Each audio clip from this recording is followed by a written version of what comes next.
Hey you guys, it's Britt. Today we're here to talk about JD, who is Jessica Kent's quote best friend, as he has labeled himself. He went on a little TikTok tangent in defense of Jessica, and I was sent it a few times.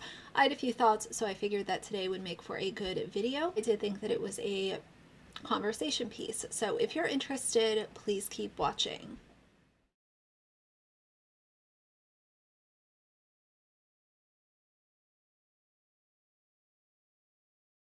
All right, you guys, so get ready to get yelled at. I'm going to have to adjust the volume on this reaction because, as we know, Jessica's little friend JD loves to scream at the camera, and I don't like being screamed at, but since I was sent this video, I do want to go over it with you guys, and we're just going to hear what he has to say, and we'll get through it together. So let's get started. And it was posted 2 days ago, by the way. JD, have you heard that they're trying to cancel Jessica Kent? I absolutely have. Jessica Kent is one of my best friends. I know her very well. Okay, so he starts out the video. I really wish he would put a shirt on either way. He starts out the video by saying she is his best friend and he knows her very well. According to what I know, and please correct me in the comments if I'm wrong, this is somebody who they met on social media, which that's not to invalidate anything, but they have met a couple times in real life to do content, and they probably talk on the regular in DMs. But does that mean that you know somebody very well, or are you just listening to their narrative and trying to use her name and be a, guard dog for Jessica as a way to build up your own social media? Because Jessica's a big name and he has a decent size platform, but is it to also serve himself? Are they really best friends? I don't know. I know everything that she's going through right now. We talk pretty much daily. Look, people have been trying to cancel Jess for a really long time. This is absolutely something completely different. This is abuse. This is kicking a woman while she's down. This is siding with a woman's abuser after he abused her in front of their own two daughters. Or is it asking questions on the opposite side of what Jessica is telling everybody? Is it not taking sides of anybody? Because as I have acknowledged, I think that Reese and Jessica are two toxic people. They happen to be in a relationship. I think they are both toxic, whether or not they are in or out of that relationship. And I don't think that Reese is a perfect angel. But as a fair-minded person and somebody who happens to have a channel where I talk about my opinions, in all fairness, I felt like I was hearing a whole lot of oversharing from Jessica about this situation, and I had seen Reese being very, very quiet. So for me, it's not siding with him, it's saying, I'd kind of like to hear both sides of this, because now we know Jessica is a pathological liar because she has lied about things that are documented and proven that she lied about them. And when she's confronted with it, oh, I forgot. Oh, PTSD. I don't remember. I don't know what I said. Okay, so you're a liar. So then we take that frame of mind and apply it to other things that she has talked about. And that's where the curiosity comes in. People aren't siding with Reese. And asking questions to Jessica as a public figure and people responding to her public content is not abuse. And in fact, I find that to be extremely insulting, that simply asking questions about public content is now being labeled as abuse. And it's not a majority of people. It's a very small, very loud, very annoying minority. Look, a lot of you guys know that recovery is one of my So if you ask questions, you're annoying. If you even question Jessica Kent, you are loud and annoying. I'll wear that with pride because I am here to look at all sides of conversations. absolute passions. It's the thing that I attribute anything that I have that's valuable to me in my life to right now. But there's a reason that I'm not part of recovery TikTok. Unfortunately, and it's definitely not everybody. Again, it's this loud minority of people that keep recovery TikTok completely and totally toxic and anti-productive and counterintuitive to anything that actually involves real spiritual recovery. You know what's absolutely... What I have seen from recovery TikTok and the recovery community on social media, YouTube included, is that they will hold people accountable. If you are coming out here and showing a video with clear liquid and calling that a test, people are going to ask questions and say, why is that clear and why is it not showing up for the exact thing that you say that you are utilizing? It is so much a part of your life, but then it shows up negative on this alleged test that is clearly has water in it. Recovery online, what I have seen, is wanting to hold people accountable. And if you are going to build a huge ass empire by using recovery, then when it's your turn to be honest, bare minimum, don't lie, and don't come out here with fraudulent receipts and act like you're actually being... The truth never dies, because people see through it, and if they want to hold you accountable, that is their right to do so.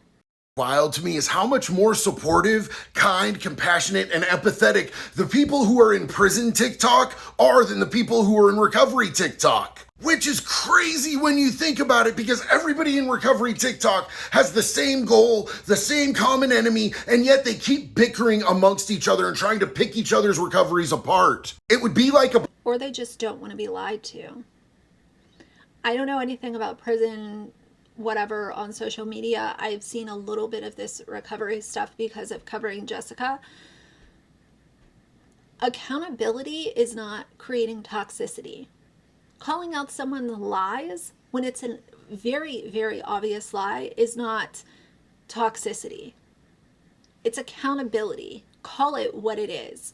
And if you want to, continue believing everything that Jessica says, then that is your right to do so. But most people that have critical thinking skills laugh at people like JD because he is so, he refuses so hard to actually see the truth. Like, okay, let's call it for what it is. You are okay being lied to because you are so infatuated with this person that you are calling your best friend. Whatever. Bunch of cancer patients who see one cancer patient getting better and doing really well, and they try to tell that person that their treatment is not valid. It just doesn't make a lick of sense to me. As for Jess, she's an amazing... Or it's because Jessica has put out tons of misinformation, and she was literally buying off of the street. And then she waited to show her prescription from CVS. Remember that whole situation? That is not what recovery is. And it's damn sure not lying to your community when they come to you with actual questions. Human being. She's an amazing mother. She's an amazing friend. And all of these people that are literally compounding the abuse and the trauma of her ex being abusive over the last couple of years while he's been in full-blown relapse. They're siding with him against her. What they're doing is really evil and it's cruel. And they're not just limiting this. Okay. What if they were both in that situation? But I guess Jessica is just the perfect little angel and we should believe everything that she says, even though she is a literal proven liar. Used to social media. They have called DCF on her repeatedly, and she has passed. And what's to say, like, what is even the point of mentioning Reese and his issues when she has Uncle Fester in her house allegedly doing the same thing, and other people running in and out of her house doing the same things that she kicked Reese out for? Every single test with DCF with flying colors, while her ex Reese has... No, she hasn't passed anything. They said that their report was unfounded. That is not passing with flying colors.